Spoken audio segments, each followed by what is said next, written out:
really great at bats all night. Talk us through what were you seeing so well? What really helped you tonight really excel?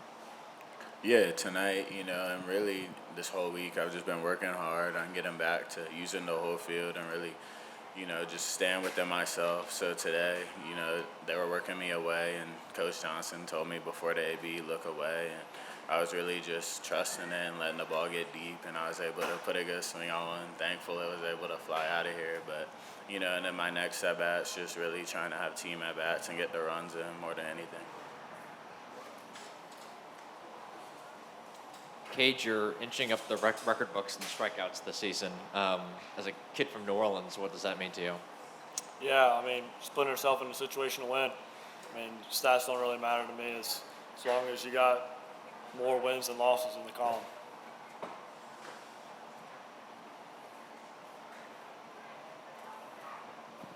Chris, the old saying goes, hitting is contagious. You guys 1 through 9 these last 2 games have all put up really professional at-bats like Coach Johnson said. What's the message when you're walking by a guy as he's going up to hit? What are you saying? How are you keeping guys positive and motivated and passing the baton as well as y'all are right now?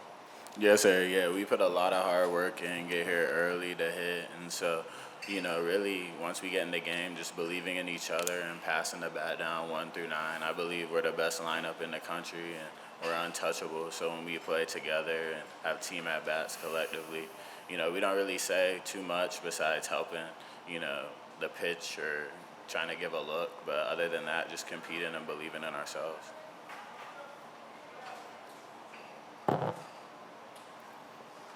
Kade, John Sokoloff with WGNO in New Orleans.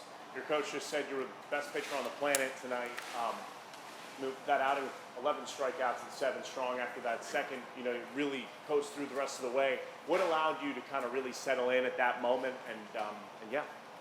Yeah, really just getting to the next at-bat. And Coach Johnson's one of my mentors, and really just continuing to get better as the game goes along. And that's something he kind of strives to say all the time, is just you got to get better as the game gets on when third lineup comes around. So really just battling out there and giving my team a chance to win.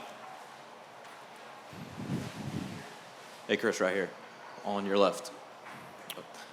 How fun is it for you to be in that 9-hole spot, not only knowing how many opportunities you get to not only flip the lineup, but just the opportunities to bring so many people in, right? Yes, sir. It's a lot of fun. Being in the 9-hole, there's a lot of versatility. There's sometimes I might need to bunt and get the bat to DC or drive a guy in, and really, just being there and being a team player more than anything, just enjoying the opportunities. Kade, John Eads, WAFB. I noticed after one of your strikeouts, you looked back at the dugout. I'm not sure who you were looking at. Just run me through that moment and who you were smiling at. Yeah, it was a thing between me and Coach Yaski, and he just told me a little detail that would help me out, and it worked out, and just gave a little smile. I trust what he does, and really just believe a lot in him. So, yeah, just a little thing between me and him. Yeah, Kade, I'm not sure if you had any conversations with Anthony, but, you guys obviously set the table now for the next couple days, and you guys got a pretty loaded pitching staff available the next day or so. Did you have any conversations about that with him, about just you two being able to go deep into these first 2 games and really kind of save a lot of your big bullets here for the kind of stretch run of the regional? Yeah, I think as a starting pitcher, your goal is to save the pen as much as you can for the next game. And I feel like Anthony and I did a really good job of, we got, too many pitchers and not enough innings tomorrow. And I think we're in a really good situation, and I couldn't be more excited to watch him pitch.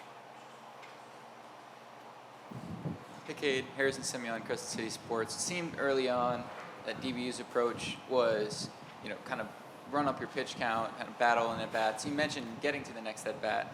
What has kind of allowed you this season to fight through innings where your pitch count starts to run up? Yeah, it really just, I think it's the mentality of getting that dude on that pitch and just setting yourself up for the next pitch as well. And I feel like with Coach Jesse's pitch calling, he helps out a lot, and really just talking with guys like Anthony and just learning from one another. And that's something that I've picked up on a lot. Yeah, Kay, this is Ron Higgins, Shreveport Post Journal. the pitchers have allowed one base runner to get to third base in this whole in 2 games. Let's talk about not only you but the relievers who've come in and kind of shut the door. Yeah, it's a 9-inning game, and every inning matters, every out matters, and for DJ and Schmidt and Myers to come in and close the door, I mean, getting 2 shutouts in a row is not easy, but it's something that I knew we're capable of doing, and I expected another one tomorrow. Chris, base running was a big aspect of this game and even the last one as well.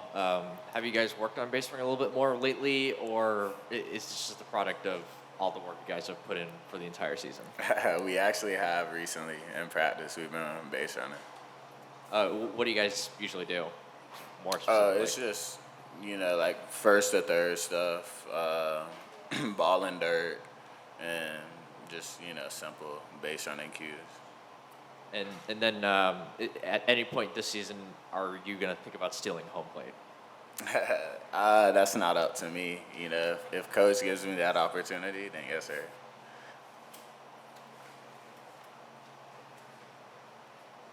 Chris, what's the one thing that you think has opened up your offensive game since transferring from Auburn?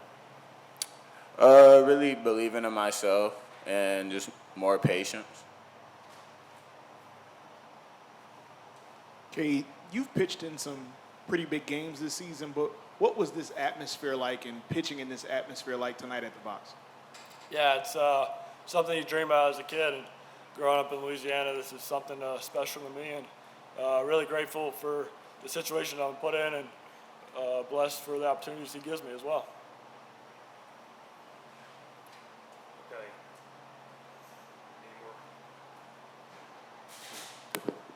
You got to hold it right. Any more questions for Kade or Chris? We're going to go on to Coach. All right. Thanks, guys. Thank y'all.